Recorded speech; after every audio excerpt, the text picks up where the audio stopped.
Brush friends, how are you doing? I hope you're having a great Wednesday. I hope it's beautiful out there wherever you are. We are having a gorgeous day here in North Carolina. If you're watching me over on YouTube or on Twitter, remember that I'm following the chat over on Behance. That's be.net/Adobe Live. Thanks for being with me here, folks. Sean, Bliss, Gareth, and Cody, and Clarissa, and Afroha. Nice to see you all. Thank you for joining. Today we're going to talk about emulating a style of a beloved children's book author and artist, Eric Carle, using Photoshop. And I'm going to show you that this can be done quite nicely with custom brushes because, after all, this is Brush Hour, where we talk about brushes nonstop. And I'm going to pop it on over here to Photoshop to take a look at some of the work of the brilliant Mr. Carle. Here what you're going to see are some examples of the sort of collage paintings that he does. And when I say paintings, I mean he really paints the paper and then cuts it up and pastes it down into these nice compositions. And there's always a lot of brilliant, bright, saturated color, as you can see. There are what appear to be sort of loosey-goosey kind of patterns, a lot of crisscrossing brush strokes, a lot of colors overlapping one another, a lot of texture is also employed in these paintings. And I think the easiest thing for us to do is to break down step by step how to achieve these various looks using brushes primarily. Really the best friend we have for this, in addition to the brushes, is our lasso tool in Photoshop. That's what's going to do the trick. Because if you notice with the work of Eric Carle, every shape has a hard edge. So I can come around here and say there is a shape for the ear, right? And here's a shape for that ear. And the head is attached, right, in various pieces to those ears, etc. And within each of these hard-edged shapes, you will find a variety of colors and textures, as well as, of course, contrasting colors. And darks and lights, so that's what's able to separate things so that they're legible. And we're going to get into some of the smaller points as well. So in addition to the hard edge shapes and the textures within, check this out. Occasionally there is some line work done, like these legs right here, okay? Now when we look at those, you have to ask yourself, well, what kind of tool do you think was used to draw those? Well, we're looking here at a textured paper upon which this piece was assembled, if you will. Certain pieces of paper that were painted were glued down, and then drawing was done afterwards. Based on what I'm seeing in the way that the line is breaking apart here, there are a couple of things that could have happened. This could have been a pencil. It could also have been a pen that maybe did not have a strong flow for the ink, so that if you were to move it fast enough, the ink would sit up on the bumpy bits of the paper, the raised bits of the paper, and would not have time enough with enough ink flow to make its way down into the grooves, and that's why you get that broken up look. For us, I think the easiest thing to do would be to use a digital pencil so that we get some of that texture or those broken apart areas as well. And we're going to also look at using some spatter tools for areas like this within the leg where you see these dots of darker paint, okay? So what I'm going to talk to you today about are mixer brushes and the way you can use mixer brushes to achieve a more painted look. And specifically, I'm talking about things like, if you look here in the sky, all right, behind this tree, you're going to notice that there are these very clear brush strokes where the paint is lighter or darker, and it's happening in what appear to be these bristle marks that are dragged along the paper. And how do we achieve that? Well, you can do this with mixer brushes in a way that I will demonstrate that is very effective. We're also going to look at some things like in this area here in the grass. You're seeing more of sort of that kind of thing, but I'm going to show you how to use color dynamics with foreground and background color employed to achieve a similar look as well. All right, so there's a lot to look at here. When it comes to textures, hopefully we can get away with some things just working because of the texture that we have. in the background already assigned to specific brushes. Most of the brushes I'm probably going to use for this demonstration are going to be in the Spring 2019 brush update. So if you're not aware, those of you who have a Photoshop or Adobe Fresco subscription, you get access to about 2,000 brushes, and a lot of people don't know that. A lot of people think the brushes are whatever they are in Photoshop and you have to go hunting for them online and so on. No. Here's what happens. You come over to this little drop-down menu in the top right corner and you go to Get More Brushes, and that opens this magical gateway to these many, many, many amazing brushes that you can use in your work. And one of the things that I do is once a quarter or thereabouts, I release a new brush set for all of you to enjoy. And this Spring 2019 brush set has a lot of brushes that do some of the things that I want to do in today's Brush Hour episode. So let's get started, okay? I'm going to hide this image right here. And I'm just going to open this up here and show you. Here are a few things I was doing, just warming up. Little ant carrying a leaf and then a close-up of the ant. And I want you to look in this area here. Now, you might think I had to use multiple colors to make this happen and different brush strokes with different colors attached. No, this area here, for example, is all done with one brush.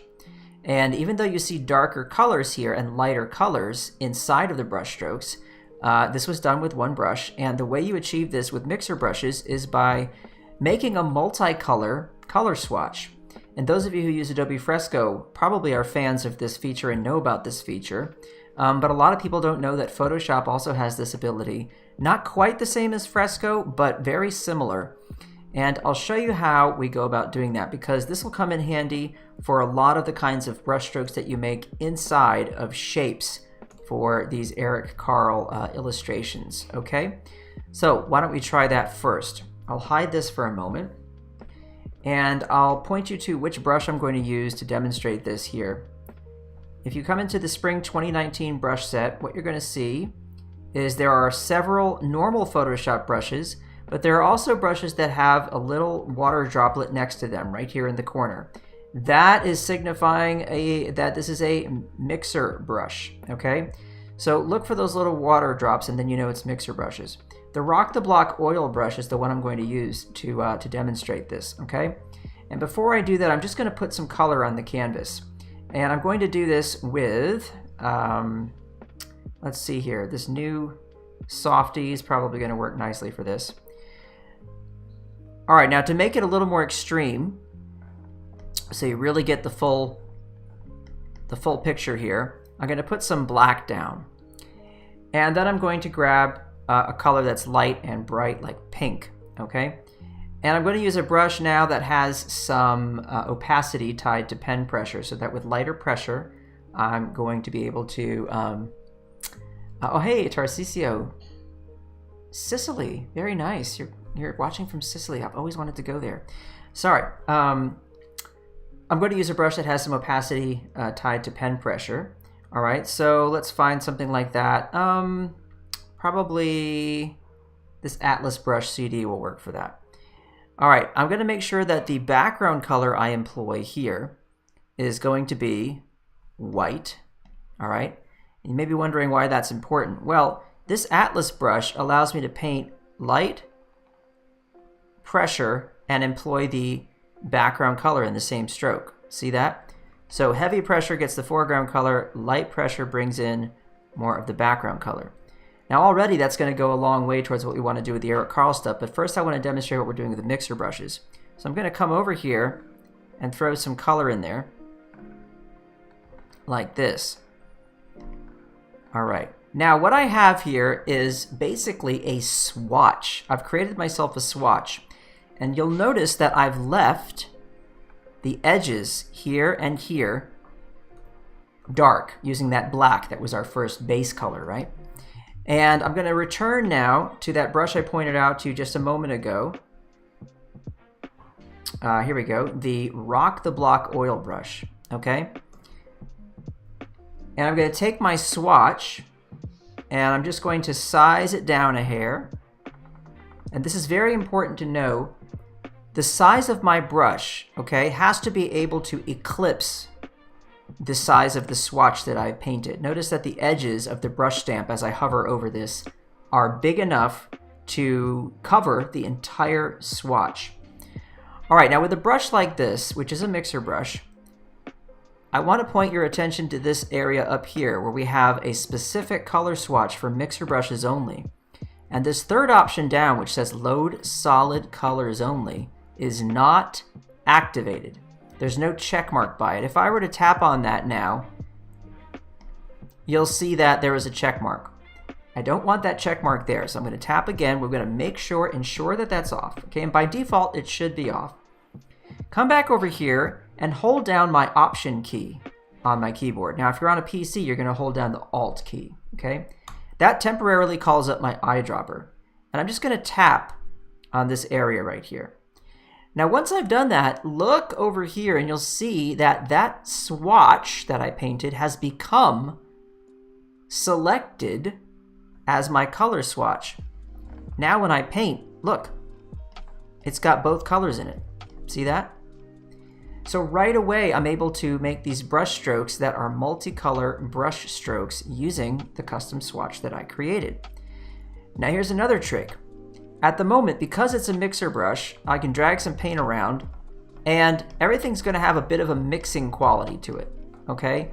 But a lot of what Eric Carle did, if you look at it, doesn't have really sort of that mixed paint look. It has more of a flat color of paint where it's like something dries, you paint over it, etc. In order to achieve that, all I have to do is take all of the wetness out of the mixer brush right here where it says wet. I'm going to tap on that and just bring it down to 0. Having done that, you'll notice now that my mix value has disappeared completely. This is telling me there's not going to be any paint mixing happening now, okay? So as I paint one stroke over another, this is what happens. Okay, I get that black streak coming in here and there. All right, so I'm going to come over to my brush tip shape and reduce my spacing to a value of 1. And that's going to make things tight, but it's also going to make things slow, okay? But I want you to just see the effects I'm able to get now because there's no mixing. All right, now if it's too slow, go ahead and bump it up to 2 or 3. Still going to get decent results, okay? There. So using mixer brushes, what you're able to do is create custom swatches and then paint with them. So let's take a look at, for example, an area inside this this bird's wings here. Do you see these blue and sort of green and black areas? If I wanted to do something like that, all I'd have to do is make myself a little swatch. So I would go back and use another brush like, let's see, I could use this New Impressions brush, for example.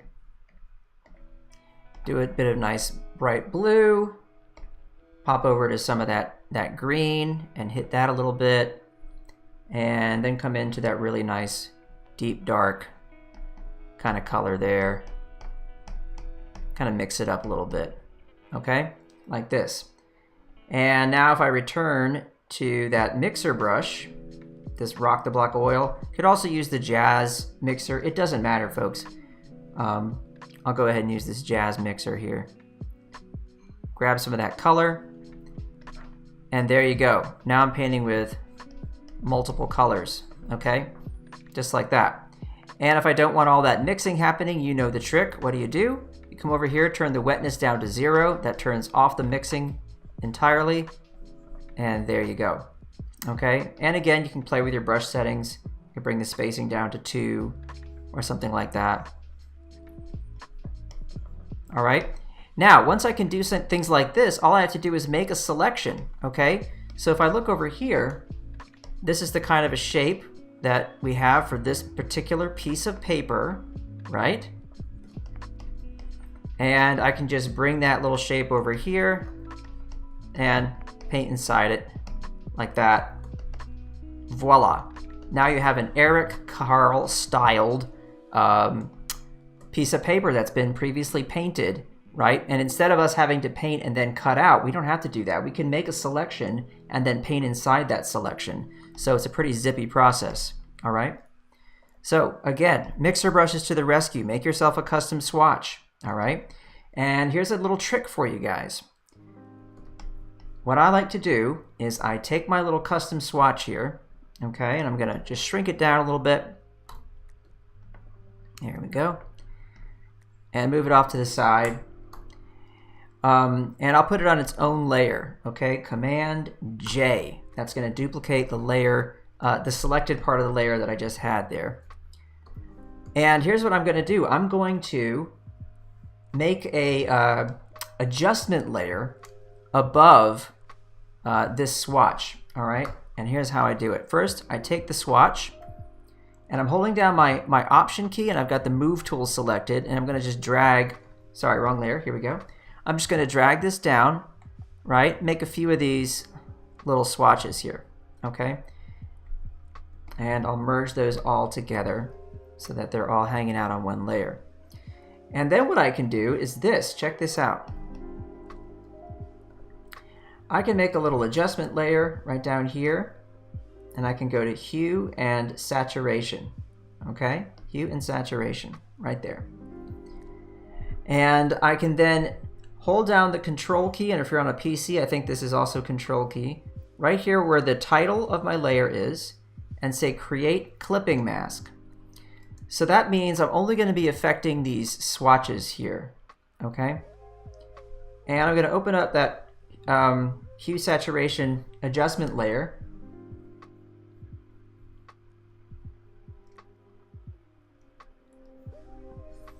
And I'm going to do this. Bada bada bada bada bada boom. Look at that. I can change the colors. See that? So I can have multiple swatches of different colors based on the same arrangement of colors and values that I've already created, and I can quickly make other ones. And if you're worried about this being a problem, don't worry, you can mask. Okay, I can tap on the layer mask here, and I can just fill that with black right there. And so as part of my mask, that's only going to affect this part of the swatch. Okay, and I can repeat this process. This is a non-destructive way to work. Now, for those of you who are, you know, reckless and don't mind working destructively, and I'm often like that, I'll just tap the layer itself and go to my hue saturation sliders and mess around with it. Say, okay, you know, make another copy, go to my hue saturation sliders, mess around with it some more, right? And make my swatches that way. Whatever you want to do. As long as you put them all back on one layer when you're done. Because mixer brushes work fastest when you're sampling color from one layer rather than sampling from the entire document.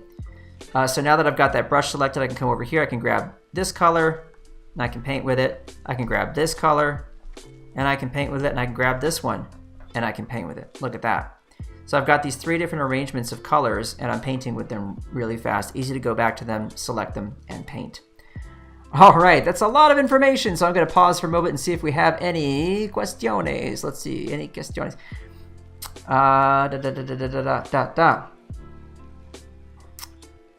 Somebody is, let's see, saying, hi, Africa and all. I assume we have somebody watching from somewhere in Africa? Is that why that's, I hope so, that's really cool. Somebody watching from Bangladesh? Very cool. Wow, folks all over the place learning about painting with mixer brushes. How are you going to beat that? All right, so we'll leave those up there for now. And I'm going to go ahead and I'm just going to knock all this other stuff out. And let's now take a look at some of the other brushes that are going to be your best friends in this process, okay? We already talked about this Atlas Brush CD. Let's come back to that one for a minute and see how this works. Color dynamics, that's what CD stands for. Now, the beautiful thing about this is that you can use 2 colors at once, okay? And not the same way that mixer brushes work. In fact, this way is actually tied to pen pressure. So let me show you. I'm going to put my foreground color as a really bright, sort of a pink-red kind of a color, okay? My background color, I'm going to make a sort of a bluish-green kind of color like this, all right? Oh, there we go. Very nice. All right. Now, Atlas Brush CD. If I use heavy pressure, I'm going to get the pink. If I use light pressure, it's going to pull in more of that blue. See that? So I can do everything in between. I can go this way, that way, this way, that way, and I can get these multiple colors to show up. Very nice. All right, now one of the tricks you can use is you can come into your brush settings and turn off transfer. Transfer is one of the things that controls pen pressure that's tied to opacity for certain functions, but since in color dynamics, we've already decided that control for the foreground and background switching, the swapping, is done with pen pressure. I don't have to worry about transfer being a problem. So now I can go heavy, light, heavy, light. See that? Total control over both colors and everything in between. Like so. Very powerful thing to be able to do, because we could do this. We could say, all right, I'm going to do this shape here. This is all using one brush. Okay, and I can do all this crazy stuff. Woo! All right. Right, Eric Carle. Just go ahead and stab it a few times.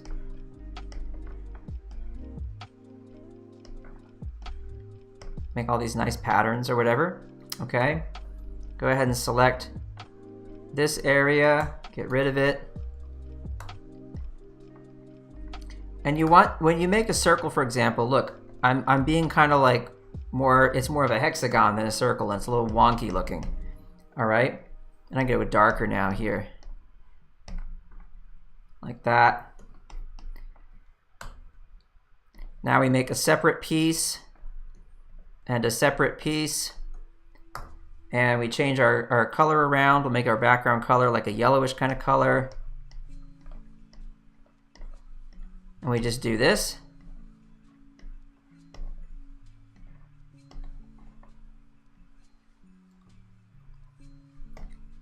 Add one more color, just kind of change that up a little bit, just for a surprise. See that? And there we have a sort of a cat head. I'm gonna make another selection there, another selection there.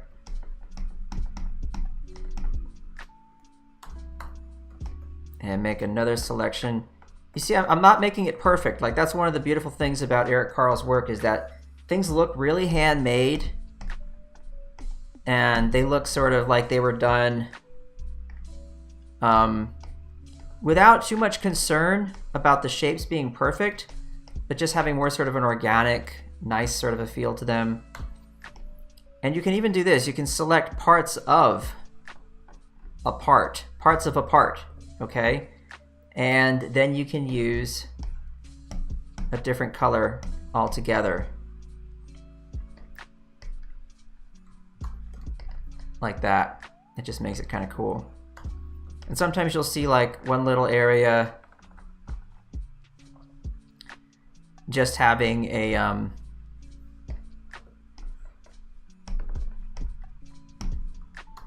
little strip like that. And he'll do that sometimes. Like there'll be like some section like that. You know what I mean? All right. Check out the butterfly wing here. Look at that little strip of yellow that comes right down in. That really narrow little strip of yellow, okay? You can do stuff like that. But that's all just using that one brush and changing the foreground and background color thanks to the color dynamics, okay? And then what I could do is come back to that mixer brush. And what I'm gonna do is I'm gonna come in here and lock my layer transparency. So I'm on layer 6 here. And this is the little word lock, and next to it, I just tap on the little square like that.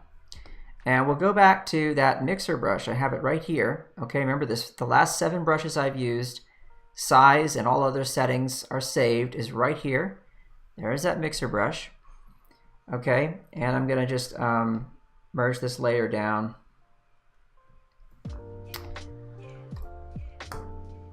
And I can grab another color like this. And since I've locked my layer transparency, I can be more casual about selecting stuff. Hang on a minute, there we go. And I can do things like this. Okay.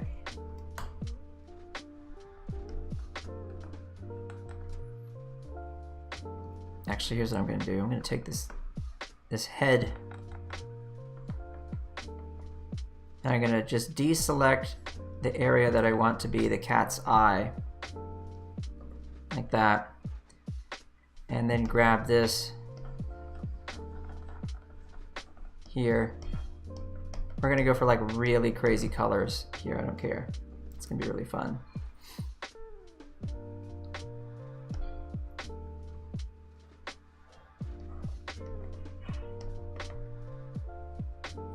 See that?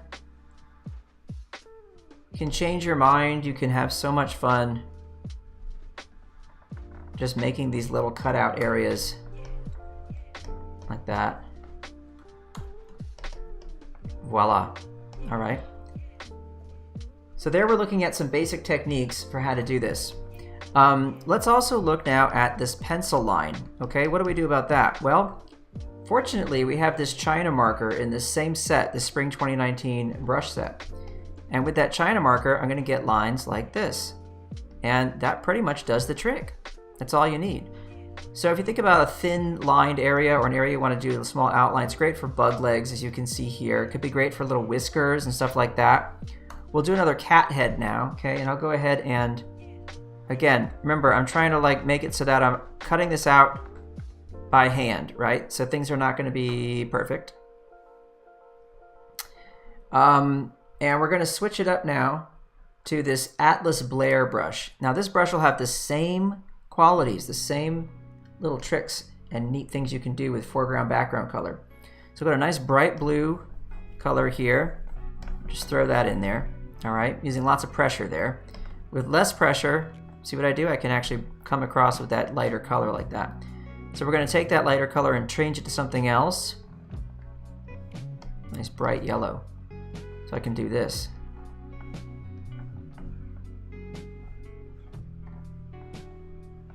There we go. I'm going to take that and make it even darker and even a bit more purple. And add some brush strokes across like this. And then we're going to make the eyes. And I'm just going to make those plain old white, nothing exciting there.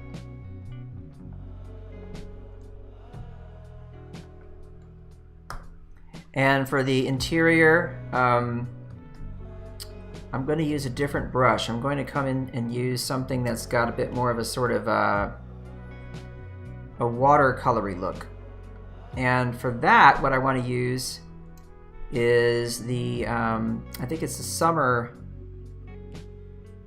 let me see if it's this one, Summer 2020.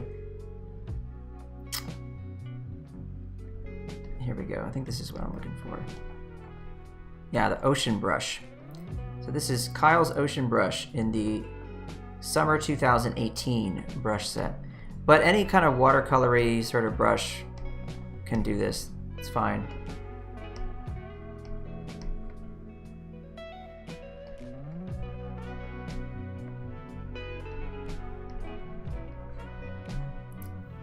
Use a lighter color here and then just kind of tap on that.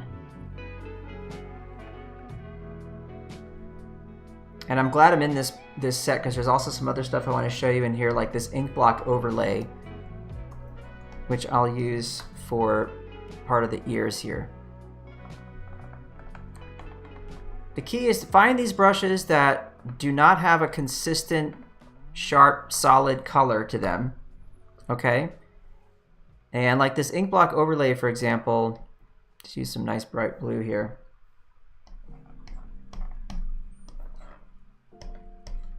Put some color down and then grab a darker, more purpley kind of a blue, and watch what happens as I do this. See that?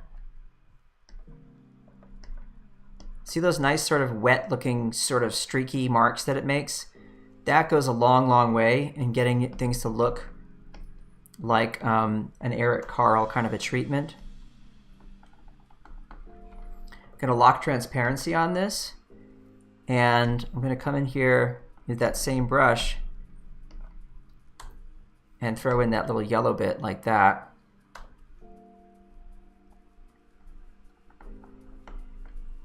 And now for the nose, I'm going to use that same blue, and then like I did a moment ago with that streak. Because a lot of times what you'll see is he'll use a certain kind of he'll use a piece of paper that he's painted on, and you'll see it make another appearance somewhere in the illustration, so you know he's pulling from the same sources, right? Just a small thing to point out, but very important.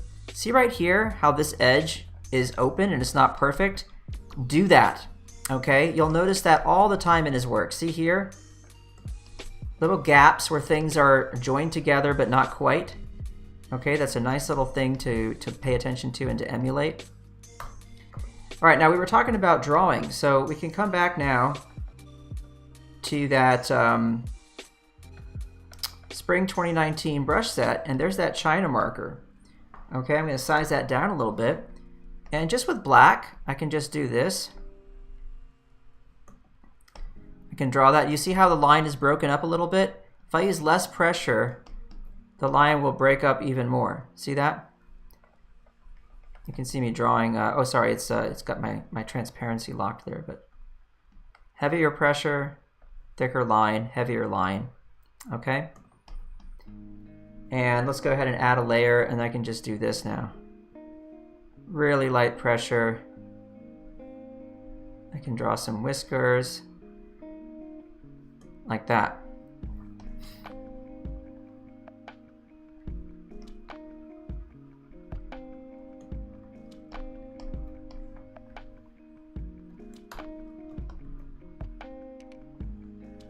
And maybe we want to add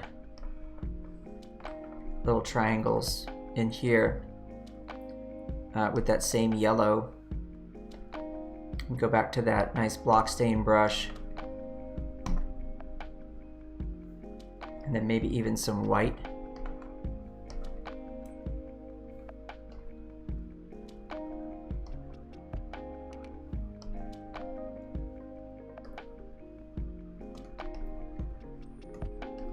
You can just keep playing with this until you find color combinations and patterns that you like.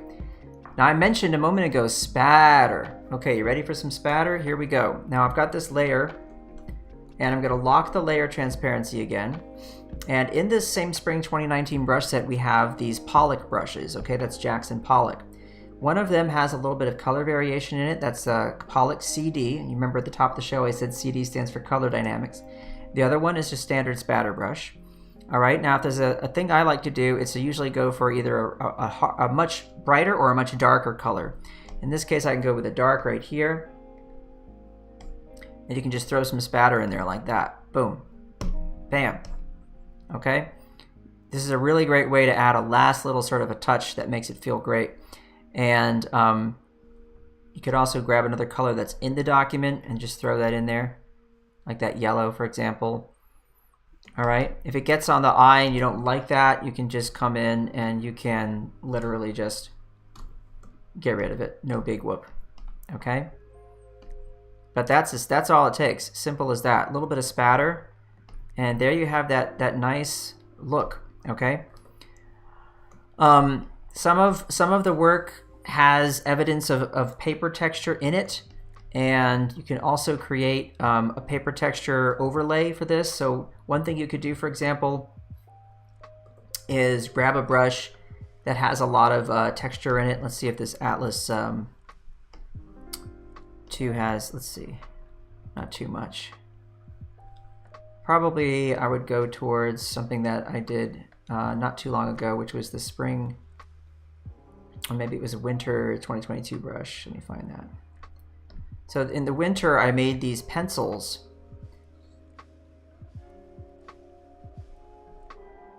Let's see, I might not have those loaded. I had to dump a bunch of my brushes. Here, the real watercolors are great for this. So I'll use the watercolors. Something like maybe this rough watercolor brush will have some nice texture to it. And I'll use black so you can see this really clearly. See that paper texture there? Like that. So what you can do is you can go to like a medium gray, something like that. And you can just paint over this area with that brush. The microphone's probably picking up that scrubbing sound that happens when I am using the soft tips on the Wacom surface. So that's what you're hearing. If you hear like a wicka wicka wicka sound, that's what that is. All right, so I put that texture there. All right, and then what you do is you set the mode to overlay or to linear burn, things like that, okay? Like this. Color burn's a good one. And it's adding that texture. It's very subtle. I don't know if you can see that very clearly. You can also like use a little bit of a color to it if you want to be, you know, sort of tinting things one way or another. But that's going to add just a subtle paper texture to the whole thing, which goes another step towards making it look more Eric Carle, if you will. And I'm going to duplicate that and set it to overlay. So that's going to really saturate and brighten up those colors, and it's also going to increase the contrast a little bit. We'll zoom into 100% so you can see what that all looks like now. Okay, so there you go. Lots of nice textures, lots of nice colors, and all being done quickly and easily with brushes and by making selections with the lasso tool. And the only other thing we had to do was add those little pencil-y kind of marks, and that was done with that China marker from the 2019 set. But you get the picture, right? Now the other thing too, note how I'm doing things asymmetrically, note how we have little imperfections here and there.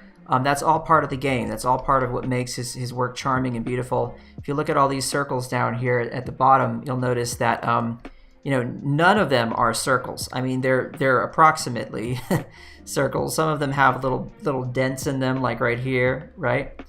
Some of them aren't painted all the way through. Look at this little area here. It's just so fun. All the textures and all the stuff you see there is what makes it beautiful. Look at the texture in the body of this butterfly here, and there's some textures in the wing as well. In this case, you know, it goes beyond just using the brushes with different colors with a little bit of baked-in texture. Sometimes it's a lot more gritty than that. And if that's what you want to do, don't worry. You have tons of options for that. So let's just return back to some of these sets. If I go to the Spring 2021 set, let's see what we have in there. I think...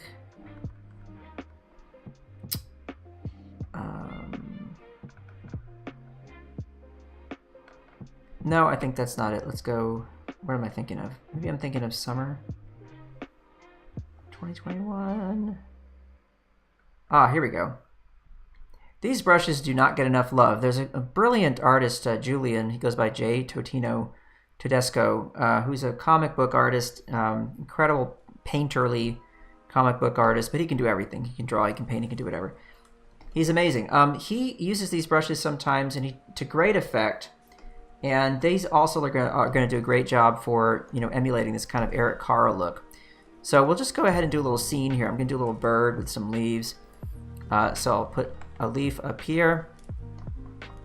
Remember the name of the game. Make your selections like imperfect. They have some straight edges, okay, and some hard edges, and everything's just a little bit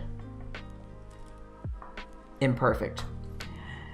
And if you look at these Disastro brushes here, let's just use the basic Disastro brush right here. The way these work is like the Atlas brushes we were using.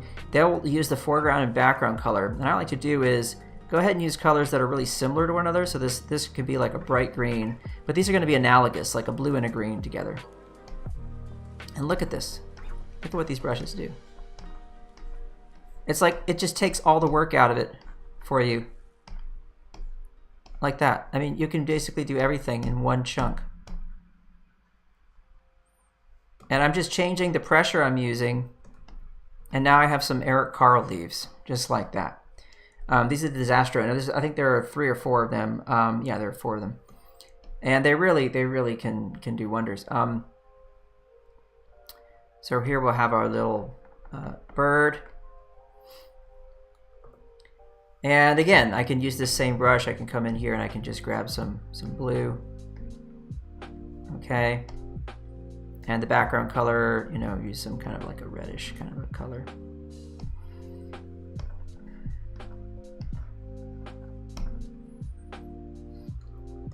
And zoom in so you can see how that looks. Make a little beak and go really dark.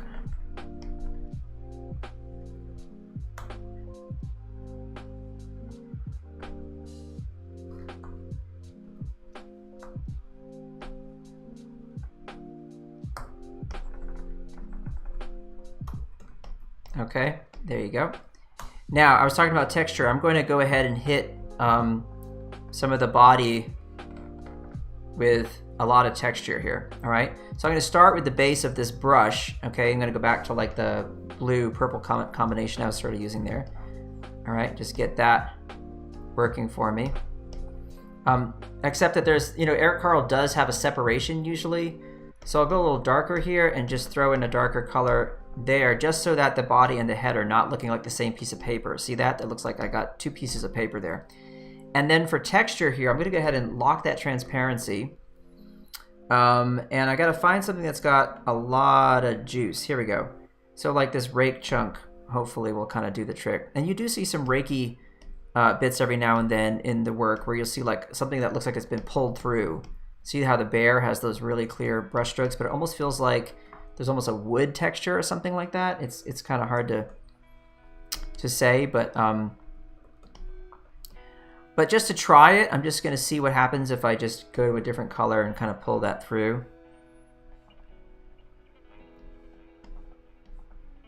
That's kind of interesting, but it's not what I want, but it is cool. I could probably use that for something else. I could probably like do something with that. All right, let's see what else we have here. I know this scale crunch, I remember designing this brush and it has, there we go. See that? It's like almost sort of a wooden, like there's a grain of something in there. I forgot to lock the layer transparency. I'll do that now, but I can easily just chop that bit out. No problem. But that's the kind of thing I'm talking about. Like just go over it with another brush that has this kind of a texture element to it, and that really goes a long way to adding more interest to that area. And we could even do this, like take another piece of paper, so to speak, and make a little wing.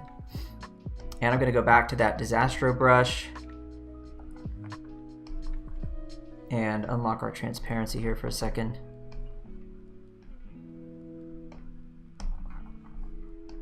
Put a different color in there. And then we were using that nice scale crunch brush there. And sample that black again and just hit that like that with some texture.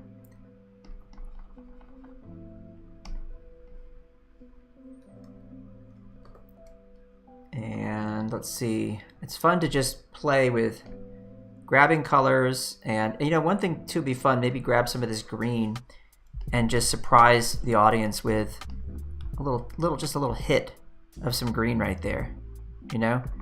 It kind of ties it in to what's going on elsewhere, but it's just kind of a nice little surprise.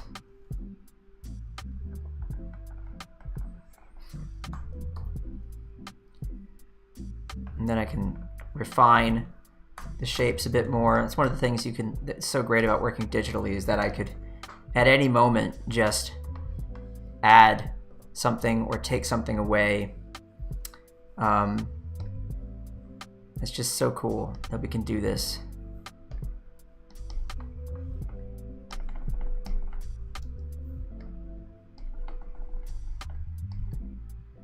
I'll make this a blue-green and make this a really nice bright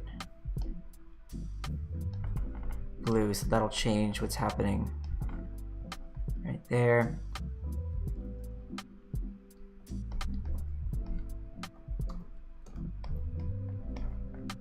Okay. Another thing too is like the decorative stuff. You know, if the butterfly is a great example of this, just choosing to be decorative. It's one of those opportunities where you can do that. I think with a bird, you can do the same thing. Like you could just say, I'm going to do this. I'm going to make these individual shapes here like this, just as a sort of a pattern on the wing, and go ahead and just fill those with some color, you know, and paint over those. Like I went ahead and I cut out these little bits here and glued them down, you know what I mean? I think that's just one of the great things too you could do is be decorative And you see so many examples of that in his work. Really lovely. One other thing I'm looking at and noticing and liking very much is like in a bird like these areas that feel separate, you know, like creating that separation between the feathers. It's not just haphazard, you know, it's done with purpose. These lines are moving in a really specific direction. You do the same thing here with the bird, for example, like this area of the body, you know, I could just choose to move in a direction that mirrors that. So this rough glosser brush might work for that. I have to look and see. But I'm gonna use a color like this yellow here, go a little brighter, and just move it in that direction. Gotta make sure I lock transparency. There we go.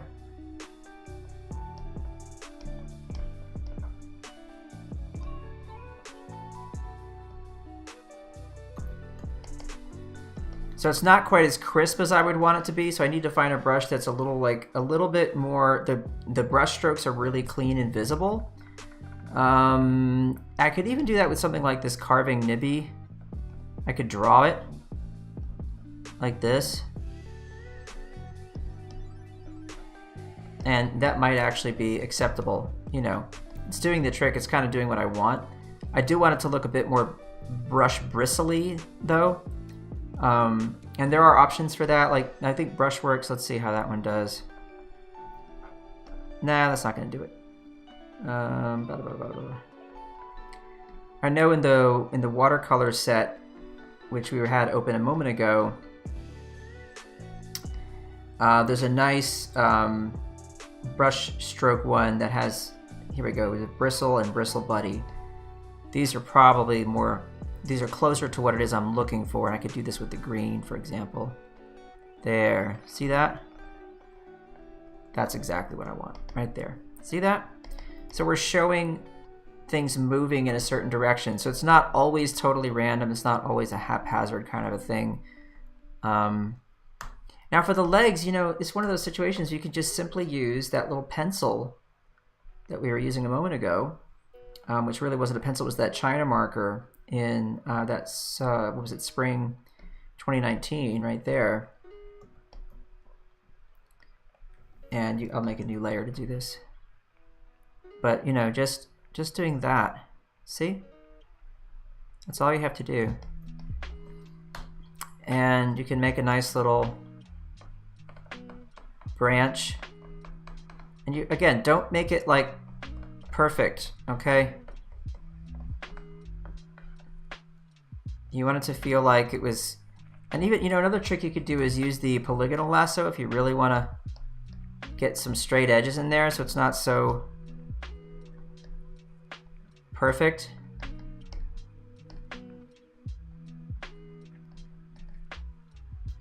I must have had a feather on that when I was doing something earlier. Here we go.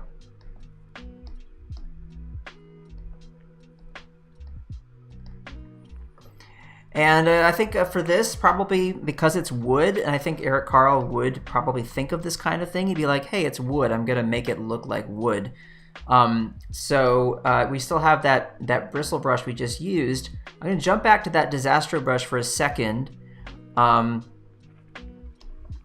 just paint all in one direction. And then I'm going to warm that up.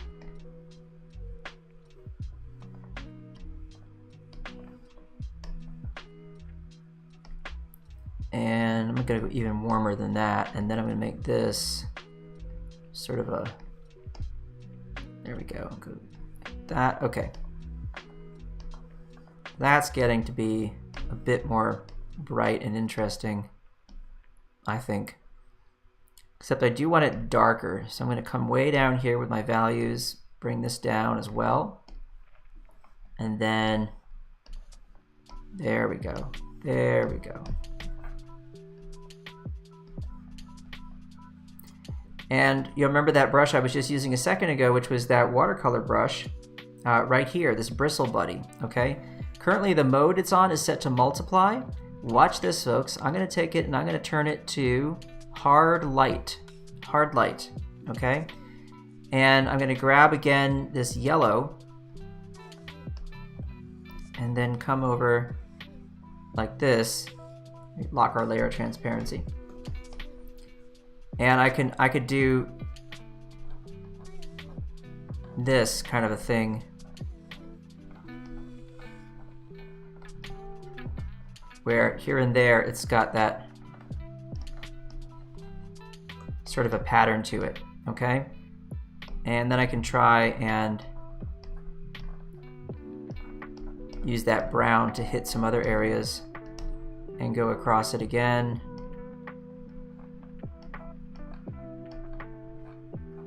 And remember, I'm painting with the hard light mode here, so it's going to do some really pretty things. Changing your brush mode is a thing that, you know, I think everyone needs to do more. Do it more. Doesn't get done enough. Coming back to that Brushworks, or where is it? The I want to find that scaly brush. That was in the spring 2020, right? Wasn't it? No, it wasn't. I'm sorry, folks.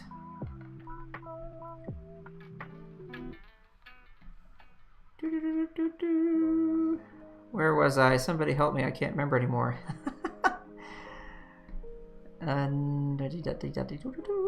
Winter 2020. Did that have it? No. Let me think for a minute. Spring 2021 might have been that one. Nope, we already looked in there. It was the scale brush. Oh, so many. Oh, wow, there's so many fun ones in here, too. This is part of the problem is I can never decide. What do I want to use? There are too many fun ones. While we're in here, I've got that Impressionista brush. You want to see something fun? Watch this. Ooh, look at that. That'll do some good stuff to you. See that? Really, folks, there's no wrong way to go here. There is no wrong way to go. I mean, that's just a fact. There's so much fun stuff in here. I do want to go back to that spatter brush, that Pollock brush, just for a little bit of spatter action on the wood. I think that's going to add a nice little touch right there. See that? Just a little bit. That's so fun. And let's grab that green and just pop it in there a little bit. Can't hurt. And there you go. You got a nice little kind of an Eric Carle sort of a drawing using these techniques that we talked about. It's really not that difficult. You can do this yourselves, and I know you can get good results. You can always come in afterwards and refine. You know, I could take this and just chop that off. You know, get picky with my shapes and stuff like that. Remember for there to be little imperfections. So like right here where these join, I can just get rid of a little piece like that. So it looks like, you know, whoops, there was a little part that wasn't quite cut out properly. Right? Don't make it too perfect. But that's it. I hope that was useful. I hope that was educational. And I hope you're going to give it a try. The brushes make such a huge difference, folks. They really do. Just check and see if you have any questions. PS really needs to come up with a way to organize brushes. You can do that right here. You can make your own folders, favorites, whatever. You can grab brushes, put them in folders. You can also search for brushes right here by name. I'm just being lazy and I'm just tapping around randomly, but you know, they're there. I promise. You know, you can do these organizational things if you want. You can also make libraries. Libraries are great, folks. They're great. I like the libraries because they travel with you. You know, you make a library of some of your favorites or brushes for certain projects, and you go sign into Fresco, boom, they're just there automatically. You don't have to do anything. Go sign into Photoshop on somebody else's machine somewhere else in the world, boom, they're there. No problem. That's a pretty cool thing to be able to do. So check out libraries. All right, folks. Thanks so much for hanging out, and I hope you enjoyed this. Eric Carle is one of my heroes, and I just thought it'd be so fun to investigate emulating his style in Photoshop. And of course, this works in Fresco as well, so go ahead and play with that. And I'll see you for the next episode of Brush Hour in 2 weeks. And don't forget, Friday, I've got my illustration masterclass. Hope you'll tune in for that. Everybody take care of yourselves, take care of each other. Remember to be kind, and I'll say ciao for now.